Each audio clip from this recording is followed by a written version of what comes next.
Hi friends, welcome to my channel Bhavna with cooking. आज broccoli kulcha बनाती हूँ जो बच्चों का स्कूल के टिफिन के लिए बहुत ही ज्यादा टेस्टी होती है। बच्चे बहुत शौक से इसको खाएंगे और साथ में ब्रोकोली भी उसके पेट के अंदर जाएगा। तो बहुत ही हेल्दी रेसिपी है, बनाना भी बहुत इजी है। तो रेसिपी अगर पसंद आएगी तो मेरे चैनल को लाइक शेयर और सब्सक्राइब जरूर कीजिएगा। तो चलिए शुरू करते हैं।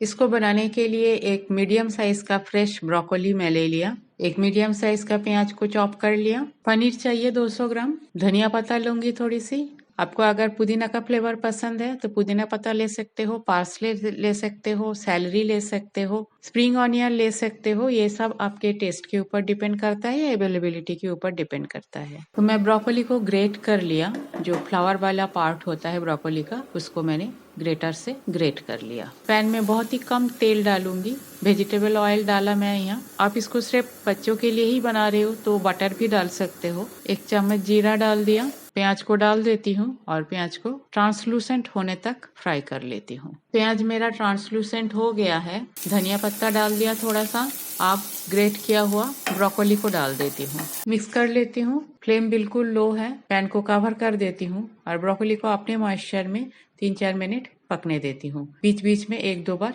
चला दूंगी। 3-4 मिनट हो गया है, एक बार चेक कर लेती हूँ। ऐसे बीच बीच में मैंने 2-3 बार चेक कर लिया था। ब्रोकोली मेरा कुक हो गया है। ब्रोकोली का मैं फ्लोरल पार्ट ही लिया था तो बहुत ही जल्दी ये कुक हो जाती है। जो स्टेम वाला पार्ट है उसको मैंने डिस्कार्ड नहीं किया, उसको रख दिया अभी फिलहाल फ्रिज में। बाद में मैं खिचड़ी बना लूंगी उससे।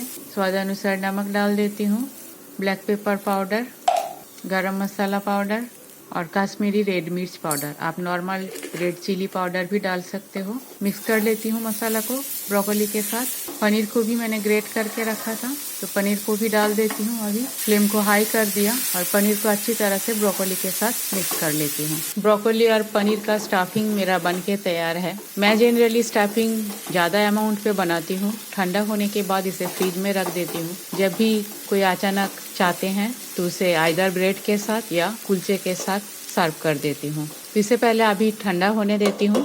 तो स्टफिंग को मैंने एक बोल पे निकाल लिया, पूरा तो यूज नहीं करूंगी अभी, मेरा फ्रिज में पड़ा रहेगा ठंडा होने के बाद। मैं यहाँ रेडीमेड कुलचे ले लिया, आप चाहो तो घर में भी बना सकते हो कुलचे। ये आटा कुलचा है, आप मैदा का जो आते हैं वो भी ले सकते हो। तो एक कुलचे के ऊपर मैं स्टफिंग को स्प्रेड कर देती हूँ, अच्छी तरह से भर के पूरा चारों तरफ स्प्रेड कर देना है। आप ये जो स्टफिंग मैंने बनाया ब्रोकोली और पनीर का, इसको कुलचे ब्रेड के साथ, रोटी पराठा के साथ तो खा ही सकते हो। इसको ऐसे ही साइड डिश हिसाब से भी खा सकते हो, बहुत ही टेस्टी लगती है। थोड़ा सा प्रेस कर देती हूँ ऊपर से और एक कुलचे से इसे कवर कर देती हूँ, थोड़ा सा दबा देती हूँ जिससे ये आपस में प्रेस हो जाए। तवा मेरा गर्म हो चुका है, कुलचे को रख देती हूँ तवा के ऊपर, एक साइड सेकने देती हूँ। मैं बटर यूज नहीं कर रही हूँ, आप अगर एक्स्ट्रा बटर खाना चाहते हो तो ऑब्वियसली बटर यूज कर सकते हो, और कुलचे में ऑलरेडी बहुत सारे मक्खन होता है। एक साइड हो गया है, टर्न कर देती हूँ। सेकना भी बिल्कुल धीमी आंच पे सेकना है, तब जाके कुलचे बिल्कुल क्रिस्प बनेगी। दबा देती हूँ अच्छी तरह से। कुलचे का जो मॉइस्चर है और स्टफिंग का मॉइस्चर में ही दोनों स्लाइस जो कुलचे का है ये आपस में अच्छी तरह से चिपक जाएगी। गैस मैंने बंद कर दिया और इसे 4 पीस में काट लेती हूँ। खाना भी इजी होगा, देखने में भी अच्छा लगेगा। तो ये मेरा एक स्लाइस है, बहुत ही अच्छा होता है खाने में। अब इसे प्लेटिंग कर लेती हूँ। ब्रोकोली पनीर स्टफ कुलचा बनके मेरा तैयार है। बहुत ही इजी है, टेस्टी है एंड हेल्दी है। पसंद आई तो मेरे चैनल को लाइक शेयर और सब्सक्राइब जरूर कीजिएगा। आप भी बनाइए और हेल्दी खाना खाइए। थैंक्स फ्रेंड, मेरे वीडियो देखने के लिए। बने रहिए आगे भी। होममेड सिंपल रेसिपी मैं अपलोड करती हूँ, हेल्दी वे में, सिंपल वे में। पसंद आई तो अपने फैमिली और फ्रेंड्स के साथ भी शेयर जरूर कीजिए। आज यहाँ तक कि मिलते हैं कोई और एक रेसिपी के साथ, तब तक के लिए bye, have a good day.